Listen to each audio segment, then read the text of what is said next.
आपके पास कोई ऐसी लिस्ट है कि जिस जिस डेट में जो जो पैसे निकाले गए वो किस मद में निकाले गए, किस लिए वो पैसे निकाले गए, कोई लिस्ट आपके पास है? जैसा कि मंत्री जी ने दिया है, पूर्व मंत्री जी ने, वैसी कोई लिस्ट आपके पास? ये है कि मैं जो भुगतान किया हूँ, भुगतान करते समय जो फाइल और सामान को मैंने जांच परख करके ही भुगतान किया है। लिखित तौर पे तो मैं नहीं रख पाया हूँ, क्योंकि ये अधिशासी अधिकारी और बाबू का काम है। आप कह रहे हैं कि पूर्व मंत्री का आप सम्मान करते हैं, उनके बारे में बोलना, उन पर बोलना छोटी मुँह बड़ी बात होगी, लेकिन साथ में आप ये भी कह रहे हैं कि वो कान के कच्चे हैं, उन्हें गुमराह किया गया और मानहानि का आप केस भी करने की बात कर रहे हैं। माननीय मंत्री जी के द्वारा पूर्व में हमारे ईओ साहब थे श्री अतुल सिंह, हाँ, उन्होंने बहुत परेशान किया। तमाम मीडिया के माध्यम से पूर्व मंत्री को कोई अपील करना चाहेंगे कि अगर दोष सिद्ध होता है तो मुझे जो भी सजा दी जाएगी मैं सहर्ष स्वीकार करूंगा। जो आपके 2 करोड़ 64 लाख के सारे काम हैं, ठेकेदारों के आपको नाम नहीं पता है जी, तो क्या हम ये भी उम्मीद करेंगे उसका जो टेंडर अगर निकला होगा तो टेंडर की भी आपको जानकारी नहीं होगी? उसको मैंने नोट नहीं कर पाया हूँ, उसको फाइल देखना पड़ेगा, क्योंकि मैं जानता हूँ विपक्षी हूँ और कमज़ोर वर्ग से आता हूँ, सही काम नहीं करने पा रहा हूँ तो मैं फर्जी कैसे करके बच पाऊँगा।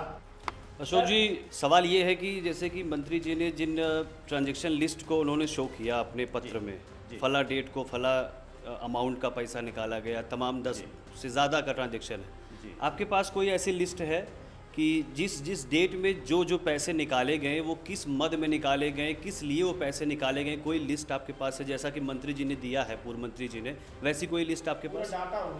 जी जी नहीं, इस पर मैं आप सबको धन्यवाद करता हूं कि सभी पत्रकार बंधुओं को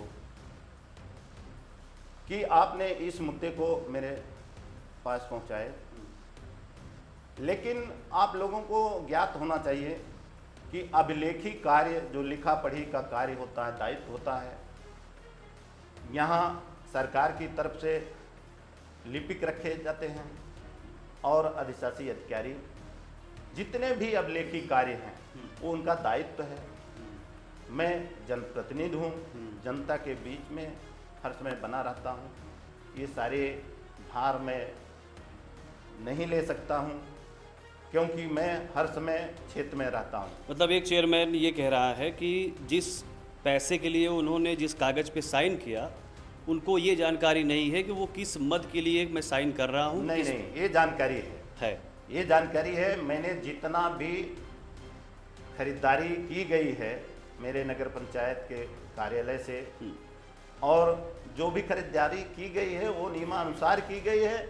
मैं भुगतान करते समय सारे सामान को जांच परख करके ही मैंने भुगतान किया है, उसमें एक पैसे की वित्तीय अनियमितता नहीं है, मेरा ये दावा है। आपने एक प्रेस रिलीज हम लोगों को पकड़ाई है, उसमें आपने एक ही बड़ा काम लिखा है 18 मिनी हाई मास्क। जी, आपने बाकी के कामों को लेकर आदि आदि शब्द का प्रयोग किया है। जी जी। तो जनता ये जानना चाहती है, हमारा भी सवाल ये है कि आखिर जो मास्क आपने लगवाए हैं 2 करोड़ 64 लाख में से वो कितने का संभवतः रहा होगा और बाकी के जो आदि की जो सामग्री कार्यालय में रखी गई है वो संभवतः कितने की होगी?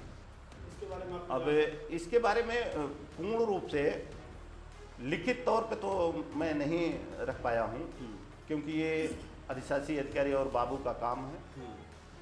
ये है कि मैं जो भुगतान किया हूँ, भुगतान करते समय जो फाइल और सामान को मैंने जांच परख करके ही भुगतान किया है। आप कह रहे हैं कि पूर्व मंत्री का आप सम्मान करते हैं, उनके बारे में बोलना, उन पर बोलना छोटी मुँह बड़ी बात होगी, लेकिन साथ में आप ये भी कह रहे हैं कि वो कान के कच्चे हैं, उन्हें गुमराह किया गया और मानहानि का आप केस भी करने की बात कर रहे हैं।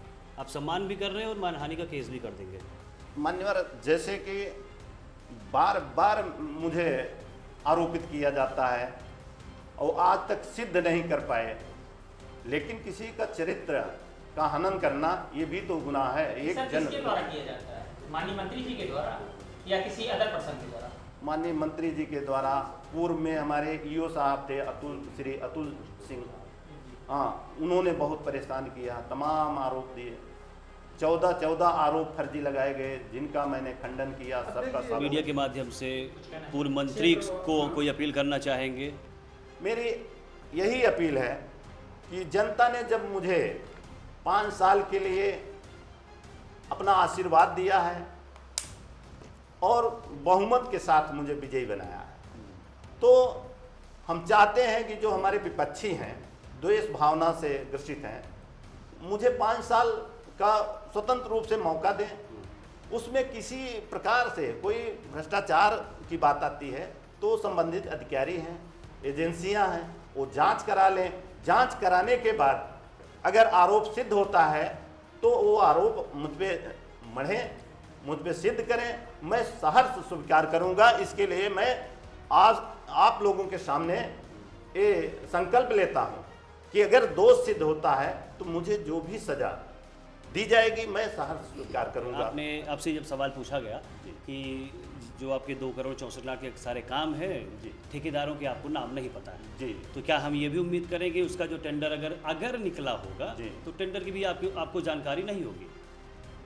नहीं, जब फाइल मेरे साथ आती है, मेरे सामने आती है, तो सारे कामों के टेंडर आपको पता है? जी, निकले थे? टेंडर प्रक्रिया वो पूरी की गई थी। मैंने अधिशासी अधिकारी से भी उस पर वार्ता कोई किया। 2-1 अखबार का नाम या किसी मीडिया उसका आप बताना चाहेंगे कहाँ निकला था? उसको मैंने नोट नहीं कर पाया हूँ, उसको फाइल देखना पड़ेगा, क्योंकि मैं जानता हूँ विपक्षी हूँ और कमज़ोर वर्ग से आता हूँ। सही काम नहीं करने पा रहा हूँ तो मैं फर्जी कैसे करके बच पाऊँगा। इसलिए मैं एक एक कदम फूंक के काम करता हूँ। कहीं भी फर्जी जो है ना तो दस्तखत हुई है, ना तो निधि खारिज हुई है। इस तरह से मैं दावा करता हूँ। इससे आप लोग निश्चिंत रहिए, कोई भी भ्रष्टाचार कार्यालय से नहीं हुआ, ना होने पाएगा, ये आश्वासन है।